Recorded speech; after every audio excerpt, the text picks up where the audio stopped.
السلام علیکم پیارے دوستوں، ایک بیٹا ماں کے ساتھ زندگی میں ایسا بھی کر سکتا ہے۔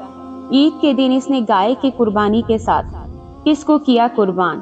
اس کی ماں جو ایک جانور یعنی کتے سے کرتی تھی محبت، کیا ہوا انجام اس کا؟ اور اس کے بیٹے کا جان کر آپ کی روح کانپ جائے گی۔ اس واقعے کو مکمل سنیے گا اور اپنی اور معاشرے کی اصلاح کے لیے لائک اور شیئر بھی ضرور کیجیے گا۔ ایک بار کا ذکر ہے کہ بغداد شہر میں ایک نہایت نیک اور پرہیزگار عورت رہا کر اللہ تعالیٰ نے اس کو قسمت سے ایک ہی بیٹا دیا ہوا تھا، اور وہ اس بیٹے سے بے انتہا محبت کرتی تھی۔ وہ نیک تھی اور جانوروں سے خصوصاً اتنی محبت کرتی تھی کہ کسی جانور کو پریشانی میں دیکھ کر اپنے گھر لے آتی۔ ایک بار ایسا ہوا کہ وہ راستے سے گزر رہی تھی۔ اس کو سڑک پر ایک پیاسا کتا نظر آیا جو پیاس کے مارے بلک رہا تھا۔ وہ اس کے قریب گئی اور قریب پانی کا کوئی بھی کنواں نہیں تھا یا کوئی بھی ایسی چیز نہیں تھی جہاں یہ اس کو پانی پلاتی۔ اس نے اس کتے کو، جو کہ ابھی بہت ہی چھوٹا تھا، اٹھا لیا اور محبت سے اپنے گھر لے آئی۔ اپنے گھر لا کر اسے پانی پلایا اور اس طرح وہ کتا اس کے گھر میں ایک فرد کی حیثیت سے رہنے لگا۔ وہ جانوروں پر تو ویسے ہی مہربان تھی، اور وہ جو کمسن چھوٹا سا کتا اس کے گھر میں آیا تو اس گھر میں اس کا رہنے والا بیٹا اس کتے سے حسد کرنے لگا کہ میری ماں مجھ سے تو محبت نہیں کرتی، اس حقیر جانور سے محبت کرتی ہے۔ ایک جانور کو اس نے اپنا سب کچھ مان لیا ہے، غرض کہ وہ اس سے حسد کرنے لگا اور اپنی ماں کا دشمن بن گیا۔ اور یہ دشمنی اتنی طویل ہوتے ہوتے اس مقام تک پہنچ گئی کہ وہ اپنی ماں سے بدلہ لینا چاہتا تھا اور چاہتا تھا کہ کسی طرح اپنی ماں کو میں ختم کر دوں، لیکن اس جگہ رہ کر وہ اپنی ماں کو کوئی نقصان نہیں پہنچا سکتا تھا، کیونکہ اس کی ماں کی عزت کرنے والے وہاں پر بے انتہا تھے، کیونکہ وہ ایک نیک اور باحیا بیوہ ہو کر اپنے کردار کو بچانے والی خاتون تھی۔ وہ کتا اپنی مالکن سے بہت محبت کرتا۔ جب دیکھا اس نے اتنا اچھا رویہ تو وہ اس کے اور قریب ہوتا چلا گیا۔ کہتے ہیں کہ کتا وفادار جانور ہے، لیکن اگر انسان اس سے مہربانی سے پیش آئے تو وہ اس کے لیے جان بھی دے سکتا ہے۔ جس طرح وہ بیٹا بڑا ہو رہا تھا، اسی طرح وہ کتا بھی بڑا ہو چکا تھا، اپنی مالکن کے آگے پیچھے پھرتا۔ ایک دن بیٹا اپنی ماں کے پاس بیٹھا ہوا تھا۔ اس کی ماں نے کہا، بیٹا عید الاضحیٰ آنے والی ہے اور اللہ کے کرم سے اللہ تعالیٰ نے ہمیں اتنا نوازا ہے کہ ہم صاحب استطاعت ہیں، یعنی قربانی ہم پر جائز ہے۔ بیٹا جو دلی میں ماں سے نفرت کرتا تھا وہ سوچنے لگا، میرا بس چلے تو تیری قربانی دے دوں۔ اس کی ماں کے کہنے پر اس نے مصنوعی مسکراہٹ سے کہا، کیوں نہیں، ہم ایک بہت ہی بہترین تگڑی گائے لے کر آئیں گے، یہ پورا علاقہ دیکھتا رہ جائے گا۔ اس کی ماں نے کہا، بیٹا دکھاوے کے لیے قربانی نہیں کرنا، قربانی تو خالص اللہ تعالیٰ کی خوشی کے لیے کی جاتی ہے، کیونکہ ان کے پاس ہمارے جانوروں کا گوشت اور خون نہیں جاتا، بلکہ ہماری نیت جاتی ہے۔ وہ جانور ہمارے حق میں انشاءاللہ اللہ تعالیٰ کے حضور دعا کریں گے، جو جنت کے جانور ہیں۔ دن بہت قریب تھا عید قربان کا، اور بیٹا یہاں پر دل میں پریشان ہو رہا تھا کہ مجھے کسی بھی طرح اپنی ماں کو اس گھر سے نکالنا ہے۔ اس کی بیوی نے بجائے اس کو سمجھانے کے کہ تم اپنی ماں کے لیے ایسے گستاخانہ جملے کہہ رہے ہو، اور وہ بھی اتنے بہترین دن پر، جبکہ اللہ تعالیٰ اپنے بندوں کی دعا سنتا ہے، قربانی کے دن تم حضرت ابراہیم علیہ السلام کی سنت کو زندہ رکھنے کے بجائے اپنی ماں جس کے پیروں میں جنت ہے، اس جنت کو کھونا چاہتے ہو۔ بلکہ اس کو اور آگ لگا کر کہا، میرے پاس ایک تدبیر ہے۔ اس نے کہا، بتاؤ۔ جس دن گائے کی قربانی ہوگی تم اپنی ماں کی گردن پر بھی چھری پھیر دینا، تم کسائی کو نہ بلانا اور گائے کو خود ذبح کرنا، کون دیکھے گا، اور ہم خاموشی سے اسے گھر میں ایک تہہ خانہ ہے وہاں جا کر تمہاری ماں کی لاش کو دفنا دیں گے اور کسی کو پتہ بھی نہیں چلے گا۔ اگر ایسا ہو جائے تو کیا بات ہے، ساری جائیداد جو اس کے نام ہے وہ میرے پاس آ جائے گی اور میری ماں میرے نظروں سے دور ہو جائے گی۔ بہرحال وہ دن آ گیا جس دن قربانی کرنا تھی، یعنی عید قربان کا دن، بقرہ عید۔ عید الاضحیٰ کا دن وہ نماز پڑھ کر آیا اور اس نے کہا، ماں مجھے گائے کی قربانی کرنے کی اجازت دو۔ ماں جو اپنے بیٹے کو فرما بردار سمجھتی تھی کہ کبھی اف تک نہیں کہتا، اور میرا بیٹا مجھ سے اجازت لینا چاہتا ہے، اس نے کہا، بالکل شروع کر دو، سنت کو زندہ کرو، اللہ تعالیٰ اس قربانی کو قبول کرے۔ وہ دل میں ہنس رہا تھا۔ اس کی ماں نے کہا، آمین، جو تم چاہتے ہو اللہ تعالیٰ اس کو پورا کر دے۔ اب بہو بھی وہیں کھڑی تھی اور بیٹا بھی وہیں کھڑا تھا۔ کسائی کو اس نے نہیں بلایا تھا، گھر کو چاروں طرف سے اس نے بند کر دیا تاکہ کوئی بھی اس کی ماں سے ملنے نہ آ سکے اور دعا کروانے اس کے گھر میں کوئی نہ آئے۔ جو کوئی بھی آتا وہ دروازہ بجا کر چلا جاتا۔ اب وہ پوری طرح سے تیار تھا کہ گائے کی قربانی کرے۔ اس کی ماں ایک طرف کھڑی تھی، اس نے کہا ماں تم ذرا قریب آؤ اور آ کر اس کے سر پر ہاتھ پھیرو۔ ماں پیار سے اپنے کتے کو دیکھ رہی تھی۔ ماں نے ایک عجیب سی بات دیکھی کہ وہ کتا بہت بے چین ہے اور اپنی مالکن کے آگے پیچھے پھر رہا ہے۔ اس کے آگے آ کر اپنا سر اس کی ٹانگوں سے رگڑ رہا ہے۔ اس نے کہا کیا ہوا؟ تو اتنا پریشان کیوں ہے؟ مجھے ایسا لگتا ہے کوئی انہونی ہونے والی ہے، لیکن نہ جانے کیوں مجھ پر وہ راز نہیں کھل رہے۔ ایسی کوئی بات میرے ذہن میں نہیں آ رہی، اللہ رحم کرے۔ اب وہ کتا اپنی مالکن کو روکتا، اس کے کرتے کو پکڑ لیتا کہ انہیں اپنے بیٹے کے پاس جانے نہ دے، لیکن ماں اپنے بیٹے کے کہنے پر پیار سے اس گائے کے پاس آ رہی تھی جس کی اس نے اتنے دنوں سے خدمت کی تھی۔ اس کے سر پر ہاتھ پھیرنا چاہتی تھی۔ کتا روکتا رہ گیا، لیکن ماں اپنے بیٹے کے پاس آ گئی۔ جیسے ہی بیٹے نے اس گائے کی گردن پر چھری چلائی، اللہ اکبر کہہ کر وہ تڑپنے لگی اور خون سے ابلنے لگے۔ اسی وقت جیسے ہی اس کی ماں جھکی اس گائے پر، اس نے اپنی ماں کی گردن پر بھی چھری چلا دی، بالکل اسی طرح جس طرح اس نے گائے کو ذبح کیا تھا۔ ایک طرف گائے تڑپ رہی تھی اور اللہ تعالیٰ اس قربانی کو دیکھ رہا تھا، لیکن ایک طرف وہ خونی منظر تمام عرش ہل کر رہ گیا تھا۔ ایک ماں کو اس کے بیٹے نے ذبح کر دیا۔ وہ ماں اپنے بیٹے کو دیکھ رہی تھی، کچھ نہیں کہہ پا رہی تھی کیونکہ شہرک پر اس نے چھری چلائی تھی، اور پھر وہیں تڑپ تڑپ کر ماں نے کلمہ پڑھا اور دم توڑ گئی۔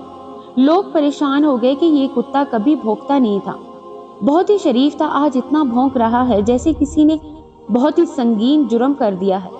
اب بیٹا اس کتے کو چپ کرانے کے لیے کیا کرتا؟ اس کی بیوی نے اشارہ کیا کہ اس کو بھی مار دو، ایک اور قربانی کر دو۔ اس نے اسی وقت اس کتے کی گردن پر بھی چھری چلا دی۔ چھری اتنی تیز تھی کہ منٹوں نہ لگے اور وہ کتا بھی دم توڑ گیا۔ تڑپ تڑپ کر اپنی مالکن کے پاس اس کے قدموں میں اس نے اپنی جان دے دی۔ اب ماں کا خاتمہ ہو چکا تھا، گائے کو تو اس نے وہیں چھوڑا۔ اپنی بیوی سے کہا ذرا اس کی خبر رکھنا، میں اپنی ماں اور اس کتے کو اندر تہہ خانے میں دفنا کر آتا ہوں۔ اب وہ ایک گناہ عظیم کر چکا تھا، وہ سمجھ رہا تھا میری زندگی عیش و عشرت میں اب گزرے گی، لیکن انہیں اسی راستے پر عذاب کا سلسلہ شروع ہوا۔ وہی کتا جو اپنی مالکن سے بے انتہا محبت کرتا تھا، وہ اس کے خواب میں آنے لگا۔ اس کے خواب میں آ کر زور زور سے بھونکتا اور بھونکنے کے انداز میں وہ یہ کہتا تو نے اپنی ماں پر ظلم کیا ہے، تجھے کبھی اللہ معاف نہیں کرے گا، تیری پکڑ ہوگی اور بہت سخت پکڑ ہوگی، تیرا کام کچھ بھی نہیں آئے گا، یہ دولت جائیداد کچھ نہیں، تیری قربانی قبول نہیں ہوئی، تیری قربانی کو تیرے منہ پر مار دیا گیا ہے، تو جو یہ گوشت کھا رہا ہے وہ گوشت بھی تجھ پر حرام ہو گیا ہے۔ یہ خواب پہلی رات اس نے دیکھا تو اٹھ کر بیٹھ گیا۔ اس کی بیوی کہنے لگی کیا ہوا؟ کچھ نہیں، سو جاؤ، لیکن یہ تو شروعات تھی۔ اب جب وہ گوشت کھاتا اس گائے کا تو اس گوشت میں بھی وہ کتا نظر آتا اور وہی بھونک رہا ہوتا۔ اب بس شروعات ہو چکی تھی اور بیٹا دن بدن پاگل ہوتا جا رہا تھا۔ وہ اپنا سر پیٹ لیتا، اپنے بال نوچنے لگتا، کیونکہ اب وہ کتا اس کا پیچھا نہیں چھوڑ رہا تھا، اور وہ زور زور سے بھونکتا، اتنی زور زور سے بھونکتا کہ وہ چلانے لگتا۔ اس کی بیوی بولتی کیا ہوا ہے، کیا ہو رہا ہے آپ کو، آپ کے ساتھ؟ تو وہ کہتا دیکھو میرے سامنے وہ کھڑا ہے اور زور زور سے بھونک رہا ہے، نہ جانے کیا کہتا رہتا ہے، میں پاگل ہو جاؤں گا، میں پاگل ہو جاؤں گا۔ اسی کیفیت میں 6 مہینے گزر گئے۔ اب اس کی بیوی سوچنے لگی مجھے لگتا ہے کہ میرے شوہر پر کوئی آسیب وغیرہ کا اثر ہو گیا ہے، کوئی جن وغیرہ چڑھ گیا ہے، مجھے کسی عامل کے پاس جانا چاہیے۔ اسی علاقے میں ایک اللہ والے تھے، کسی نے اس سے اس اللہ والے کے بارے میں ذکر کیا اور اس کی بیوی اس اللہ والے کے پاس چلی گئی۔ کہنے لگی میرے شوہر عجیب و غریب حرکت کر رہے ہیں، اماں جی بھی گھر پر نہیں ہیں اور نہ جانے کب تک وہ آئیں گی، 6 مہینے ہو چکے ہیں، مجھے لگتا ہے مجھے اپنے شوہر کو کسی کو دکھانا چاہیے۔ تو انہی لوگوں کی نشاندہی پر وہ اس اللہ والے کے پاس گئے جو اللہ تعالیٰ کے نیک بندے اور بہت کچھ جانتے تھے۔ جیسے ہی وہ اپنے شوہر کو لے کر ان کے آستانے پر حاضر ہوئی، انہوں نے کہا اس کو لے کر باہر چلی جا، اندر لانے کی ضرورت نہیں ہے، اس کے قدم اس پاک جگہ پر نہیں پڑ سکتے، یہاں پر اللہ تعالیٰ کا ذکر ہوتا ہے اور یہ ناپاک ہے، تو بھی ناپاک ہے، شیطانوں باہر کھڑے رہو۔ حضرت یہ آپ کیا کہہ رہے ہیں؟ دیکھیے میرا شوہر عجیب و غریب بات ہی کرتا ہے، چیختے رہتے ہیں۔ اس نے یہ نہیں بتایا کہ وہ کس کو دیکھ کر چیختے ہیں، کیونکہ چور کی داڑھی میں تنکا، اگر وہ بتاتی تو ظاہر سی بات ہے پکڑی جاتی۔ اور اللہ والے کہنے لگے تمہارے ساتھ جو مسئلہ ہے وہ میں سمجھ گیا ہوں، لیکن اس کا حل یہاں نہیں نکلے گا، تمہارے گھر جانا پڑے گا۔ کیوں حضرت؟ وہاں جا کر کیوں؟ اس لیے کہ جنات وہیں پر موجود ہے، جس چیز نے اس پر اثر کیا ہے وہ تمہارے گھر پر موجود ہے۔ تو چلیے، ابھی چلیے، بالکل ہم چلتے ہیں، لیکن ایک اور شرط۔ وہ کیا؟ محلے میں جتنے لوگ تمہاری ماں کی عزت کرنے والے تھے، جتنے لوگ ان سے عقیدت رکھتے تھے، ان سب کو بلانا پڑے گا۔ بزرگ کے کہنے پر ان کی شرط کو پورا کیا گیا اور اس آدمی سمیت اس کی بیوی کو گھر لایا گیا۔ بزرگ نے چاروں طرف دیکھا، گھر تو بہت عالیشان بنا ہوا ہے۔ تمہاری ماں کہاں ہے؟ ماں جی تو خالہ جان کے گھر گئی ہوئی ہیں۔ اچھا تو بلاؤ اپنی خالہ کو، ان کی کیا ضرورت ہے؟ آپ تو میرے شوہر کا علاج کرنے آئے ہیں نا، دیکھیے یہ کیسے چیک کر رہے ہیں۔ وہ زور زور سے چلا رہا تھا، وہ دیکھو میرے سامنے کھڑا ہے، وہ مجھے گھور رہا ہے، وہ مجھے کاٹ لے گا، اس کے لمبے لمبے دانت ہیں، وہ مجھے نہیں چھوڑے گا۔ بزرگ نے اس کی کیفیت دیکھی اور کہا، بلاؤ اپنی خالہ کو۔ کہا نا میں نے۔ اس نے کسی آدمی کو بھیجا، وہ آدمی اس کی خالہ کو بلا کر لایا۔ وہ خالہ آئی ہوئی اور بہت گھبرائی ہوئی تھی۔ اس نے کہا، کیا ہوا؟ مجھے ایسی حالت میں کیوں اس گھر میں بلایا گیا ہے؟ کیا ماجرا ہے؟ تو وہ بزرگ کہنے لگے، یہ بتاؤ اس آدمی کی ماں تمہارے گھر میں ہے؟ اس نے کہا، نہیں، میں نے تو باجی کو کئی مہینوں سے نہیں دیکھا۔ لوگ اللہ والے سے کہنے لگے، یہ کیا بات ہے؟ یہ خالہ جھوٹ بول رہی ہیں، ماں جی تو ان کے ساتھ تھی، ان کے بیٹے نے تو ہمیں یہ بات بتائی تھی۔ اس وقت تو یہ ہوش و حواس میں تھا، اب تو یہ بہکی بہکی باتیں کر رہا ہے۔ بزرگ اس کے بعد اس بیٹے کی جانب بڑھے اور کہا، گستاخ، اب بتا، تو اپنے منہ سے اگل، ورنہ سچ کہتا ہوں تیرا راز یہاں کھول دوں گا اور یہ لوگ تجھے مار مار کر ادھواں کر دیں گے۔ میں اس سے حسد کرتا تھا۔ اپنی ماں سے کون حسد کرتا ہے؟ لوگ وہاں چیخ چیخ کر اسے کہہ رہے تھے، اپنی ماں سے کون حسد کرتا ہے؟ تیرا ساتھ تو تیرا کوئی بھائی بہن بھی نہیں تھا جس سے وہ محبت کرتی؟ نہیں نہیں، تھا نا ایک۔ کون؟ وہ کتا جس کو وہ گلی سے اٹھا کر لائی تھی، اور وہ بھی ہر دم اس کے آگے پیچھے پٹکتا رہتا تھا۔ زہر لگتا تھا مجھے، وہ نفرت تھی اس سے اور اپنی ماں سے۔ میں نے مار دیا دونوں کو۔ کس دن مارا؟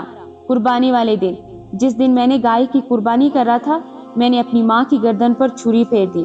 اف! وہاں پر صدمے سے لوگ چپ چاپ اسے دیکھ رہے تھے۔ سب کی زبان سے میں نے صرف اف جاری ہوا اور استغفر اللہ جاری ہوا۔ تو نے اپنی ماں کو ذبح کر دیا؟ ہاں میں نے دو نہیں، تین قربانی کی۔ تیسرا کون؟ وہ کتا بھی، اسے بھی مار کر میں نے اپنی ماں کے ساتھ دفن کر دیا۔ زندہ تھی وہ، لیکن میں نے پھر بھی اسے زندہ زمین میں گاڑ دیا۔ کہاں ہے وہ؟ نشاندہی کر اس جگہ کی۔ حضرت کہہ رہے تھے، چلے ہوئے میرے ساتھ۔ وہ ان سب کو کمرے میں لے آیا اور وہاں پر ایک فرش تھا جو تھوڑا سا ٹوٹا ہوا تھا۔ اس فرش کو وہ کھودنے لگا۔ یہ دیکھیں، یہ ہے میری ماں، اس نے خود اپنے منہ سے اگل دیا ہے۔ اب اس کو ایک طرف پھینکو اور اس پاک ہستی کو یہاں سے نکالو۔ ان کو نماز جنازہ کے ساتھ کسی اور جگہ، پاک صاف جگہ دفنا دیا جائے، پوری عزت اور احترام کے ساتھ۔ یہ اللہ والی تھی، اسی وجہ سے دیکھ لو ان کا جسم ابھی تک سلامت ہے، اور جسم میں کیڑے کیوں نہیں لگے، نہ ہی جسم ختم ہوا، کیونکہ بے شک محمد کے غلاموں کا بدن میلا نہیں ہوتا، کفن بھی میلا نہیں ہوتا، نہ کفن سڑتا ہے، نہ ہی وہاں پر کوئی کیڑے آتے ہیں۔ اس کی ماں تو مر کر بھی زندہ تھی، لیکن وہ زندہ ہو کر بھی مر گیا تھا۔ اس کے جسم کے حصے گلنے لگے، اس کو ایک ایسی بیماری لاحق ہوئی کہ جس سے اس کا جسم گلنے سڑنے لگا، اور اس کی بیوی کے ساتھ بھی ایسا ہی ہوا، اور ایک دن وہ تڑپ تڑپ کر اس ناسور جسم کے ساتھ عبرت کا نشان بن کر مر گئے۔ لوگ آج تک اس منظر کو یاد کرتے ہیں۔ ایک طرف سبحان اللہ کہتے ہیں کہ نیک اعمال کی وجہ سے وہ خاتون تڑپ تڑپ کر اس دنیا سے گئی۔ اللہ ہمیں ایسے گناہوں سے بچائے کہ ہم کوئی